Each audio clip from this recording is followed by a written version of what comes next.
Welcome back to our news bulletin. Pakistan's army says 6 civilians, including 2 girls, have been wounded in another violation of line of control by India. The military's media wing said Indian troops targeted civilian population in Niki al-Sharda, Dhunnial and Shahkot sectors by using heavy artillery. The military said Pakistan's troops responded befittingly to the aggression. It said forces targeted Indian posts which were indiscriminately firing on civilians along the LOC in Azad Kashmir. It said Indian Army has committed 708 ceasefire violations, martyring 2 civilians and wounding 42 others in current year so far. The violation comes a day after Pakistan Army shot down an Indian military's drone along the line of control.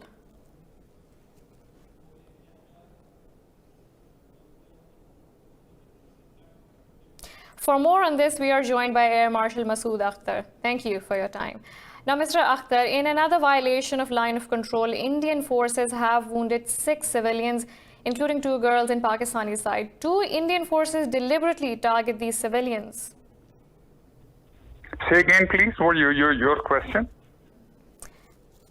In another violation of line of control, Indian forces have wounded 6 civilians, including 2 girls on the Pakistani side. Do you think that the Indian forces deliberately target these civilians? Absolutely, absolutely. I think Pakistan will have to, number one, this is heart-wrenching.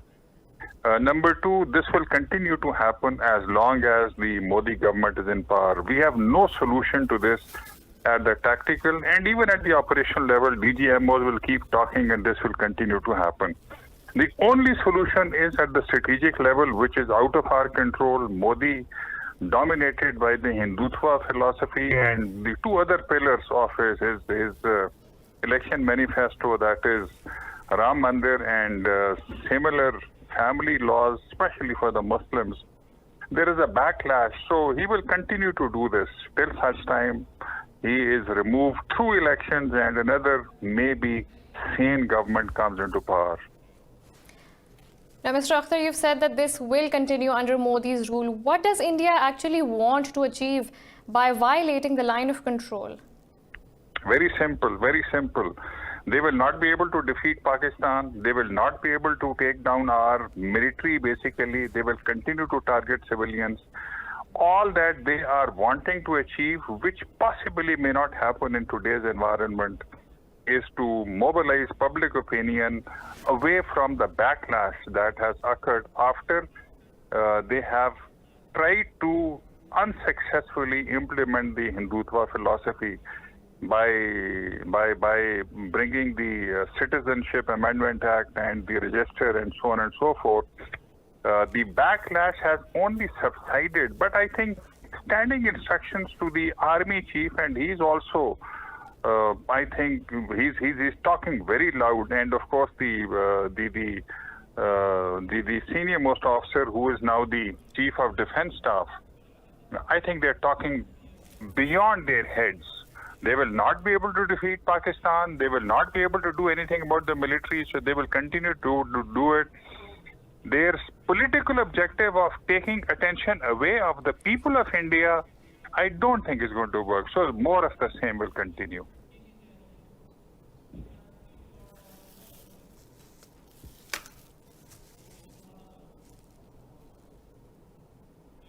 Thank you very much, Air Marshal Masood Akhtar Khan, for your time. Now we have more news from Pakistan as security forces have killed 7 terrorists in an intelligence-based operation in northwestern Khyber Pakhtunkhwa province.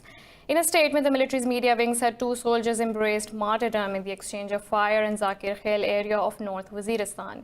Earlier this week, 7 terrorists were killed in 2 separate operations in North Waziristan and Mohmand areas. A cache of arms and ammunition along with Indian origin medicines were seized during the operations. In Pakistan, the number of coronavirus infections has surged to nearly 4,800 with 190 new cases reported in the last 24 hours. Provincial governments have imposed a stringent lockdown as the country carries on its fight against the virus. The health ministry said with 5 new deaths, the countrywide toll has increased to 71. It said 762 people have recovered from the disease, while 50 patients are in critical condition. The ministry said 52% infections are from other countries, while 48% are local transmissions. Meanwhile, the government has assured doctors of all-out efforts for their protection while they battle the pandemic. The US has recorded the world's highest daily death toll from COVID-19 with over 2,100 fatalities. The worldwide death toll has crossed 100,000 with nearly 1.7 million infections. Details in this report. The U.S. has set a new record of daily deaths, while infection cases in the country exceed 500,000. President Donald Trump says he thinks the U.S. will lose fewer than initially projected 100,000 lives to COVID-19. Trump says he will soon create a council to focus on reopening the country after the worst phase of the pandemic is over. Meanwhile, Pakistan Consul spokesperson Zubia Masood said over 100 Pakistani nationals have died in New York and New Jersey region. New York remains the epicenter of the outbreak in the U.S., with more people being buried in mass graves. It's any kind of person who passes away. This is not a new procedure, is what I'm trying to make clear to you, that this is, it's a sad topic. Imagine anyone who passes away and there's no one there to claim the body. This has been the truth for generations. So anyone who is passing away now from any cause, that's what's happening. But more people are passing away, obviously, in large measure because of COVID. In Turkey, the government has imposed a 2-day curfew in 31 provinces after recording more than 1,000 deaths and over 47,000 infections. The announcement made just 2 hours before the curfew was due to start sparked panic buying and crowd shoppers.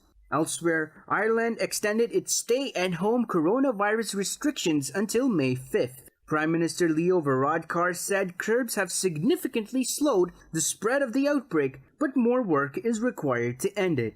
We need to persevere, and we need to maintain our discipline and resolve. The restrictions we introduced 2 weeks ago were set to expire on Sunday. Today, the expert recommendation is to extend them for a further 3 weeks until Tuesday, May 5th. The government has accepted this recommendation. Meanwhile, China has reported 46 new coronavirus cases, of which 42 are imported ones. Authorities say they are trying to head off a second wave of infections as curbs on cities and travel are lifted.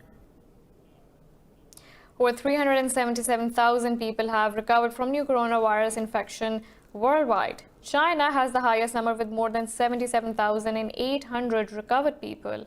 Other countries with the most recoveries are Spain with over 55,000 and Germany with nearly 54,000.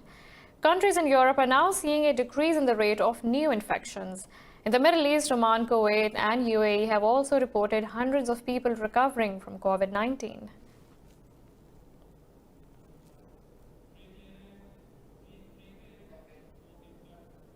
We have a lot more coming up right after this short break, so stay tuned.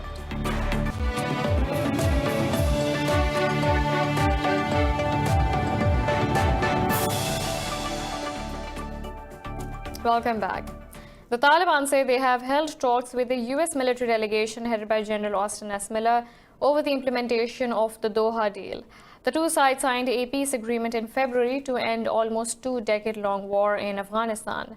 The group spokesperson Sohail Shaheen said two sides discussed the reduction of violence in different areas of Afghanistan. The spokesperson said the meeting focused on attacks and ambushes being carried out in non-combat areas. Shaheen said political bureau board of the group called for its prevention during the meeting in Doha. The meeting held days after the Taliban called their negotiation team back from Kabul for prisoners exchange with the Afghan government. The rights body Amnesty International has asked Afghan government to release women prisoners on priority basis. Earlier, Afghan President Ashraf Ghani ordered release of inmates amid COVID-19 threat. In a statement, the rights body said 10 days have passed since Ghani ordered release of prisoners, but nothing has happened. It said the women prisoners are particularly at risk as many of them have their children in jails.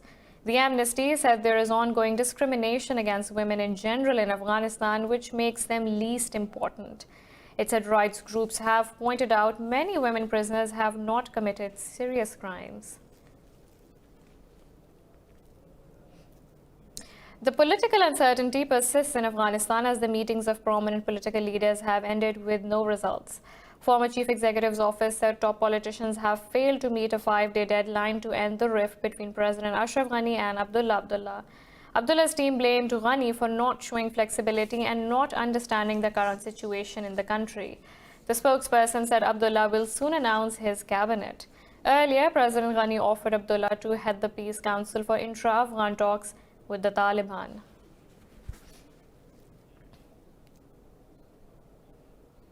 The U.S. has placed a $10 million bounty on Iraqi Hezbollah's top military commander Sheikh Mohammed al-Qasrani. In a statement, the State Department claimed Qasrani is leading the political coordination of Iran-aligned paramilitary groups. The statement said Qasrani took charge after Iranian General Qasem Soleimani was killed in a U.S. drone strike in January. It charged him of facilitating militant groups who suppress protests, attack diplomatic missions, and engage in organized criminal activity. The State Department said placing a bounty on him was part of an effort to disrupt Hezbollah's financial mechanisms. In 2013, the U.S. branded Qasrani as a global terrorist, accusing him of funding armed groups in Iraq. Washington also accused him of transporting Iraqi fighters to Syria to join President Bashar al-Assad's effort to put down a revolt against his rule.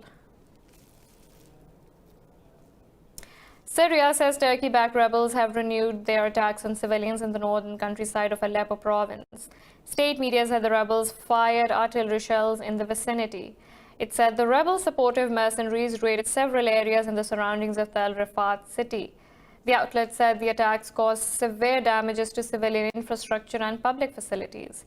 No human casualties were reported after the attacks. Syria has blamed the rebels for breaking the cessation of hostilities agreement between Turkey and Russia.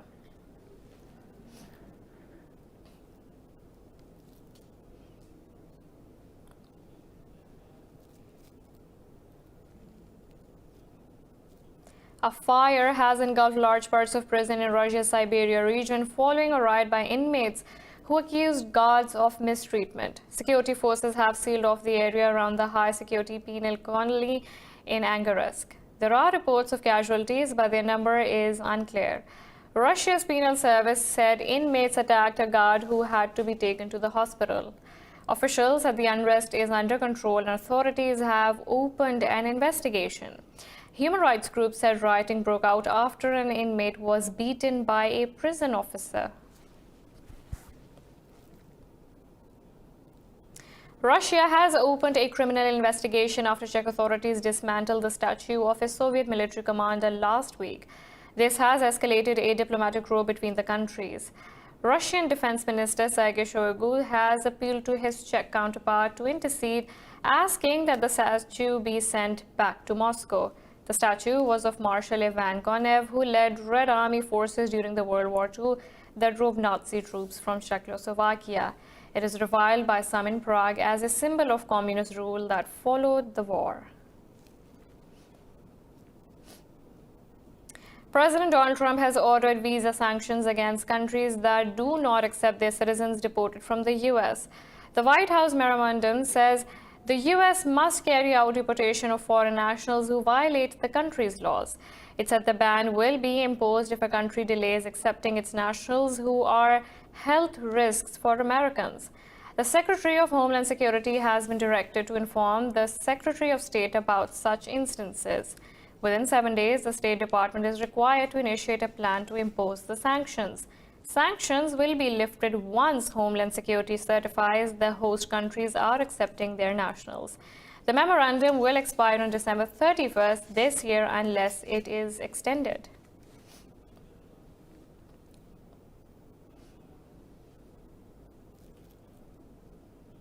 The World Health Organization has warned countries against lifting restrictions introduced to contain the spread of the new coronavirus.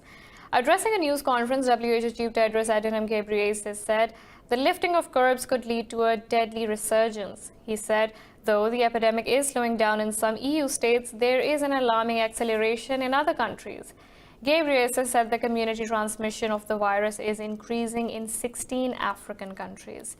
He said there is a lesson to learn from the pandemic for every country, even for those who believe they have advanced systems. I think from this pandemic, we have to try to focus on learning what the gaps are. This is not a message only for the developing world.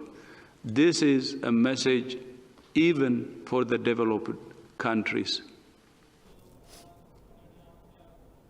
In Uruguay, computer scientists have created a ventilator they say is easy to build and patent-free. With these ventilators at an affordable price, scientists aim to help ease pressure on the hospitals. More about these respirators in this report. Influx of new coronavirus patients has stretched hospitals thin. In such times, Uruguayan scientists have designed a mechanical respirator that can be made with components widely available in the country. Within our means here in Uruguay, I think the ventilators complies with the functions required by any intensivist caring for a patient. We gave it the finishing touches 2 nights ago to keep pressure not too high inside the lung, and it worked. We pulled it off. Their invention, called the Charrua ventilator, can be manufactured by any person or company due to its patent-free schemes. Although, the team of scientists is still working on refining the device. They have already developed a prototype that is being tested on animals. We were definitely pleased with our work. It is really fulfilling to have contributed, even if it is a small contribution. We hope they will not be used. If they do need to be used, hopefully we can make a positive contribution. According to the Johns Hopkins University data, the South American country has nearly 500 new coronavirus cases with 7 deaths so far.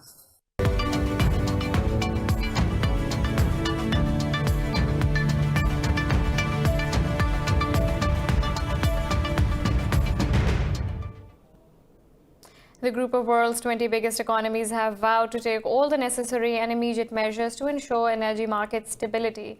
In a joint statement of energy ministers' virtual meeting, the bloc announced to form a focus group to monitor oil response measures. The statement said the countries will work closely with actors across the oil sector to make energy systems more adaptive and resilient. The G20 leaders committed to take all the necessary measures to ensure the energy security of systems and its uninterrupted flow. Meanwhile, Canada's Natural Resources Minister Seamus O'Regan said G20 is not where it needs to be on oil, but took a huge step forward. He said the ministers agreed on the need for price stability, but did not talk about the numbers. The ministerial level meeting was at the behest of the head of states meeting of the group that took place in April 26th. Russia's President Vladimir Putin has discussed the cutting oil output with Saudi Arabia's Crown Prince Mohammed bin Salman. The Kremlin says both leaders held a telephone conversation in an effort to reach stability of energy markets to support the global economy.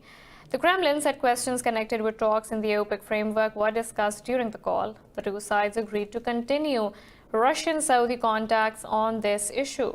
Oil-producing countries and allies have agreed to cut oil output by 10 million barrels per day in May-June period. On Friday, Kremlin spokesman Dmitry Peskov said Putin positively assessed the agreements on oil production in the OPEC framework.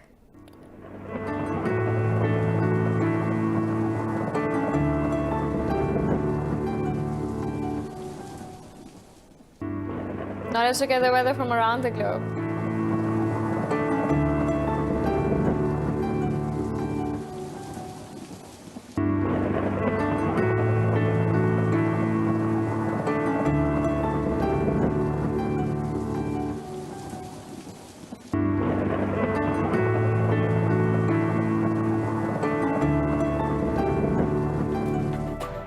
This is all for now. For the latest updates, you can follow us on social media at indus.news.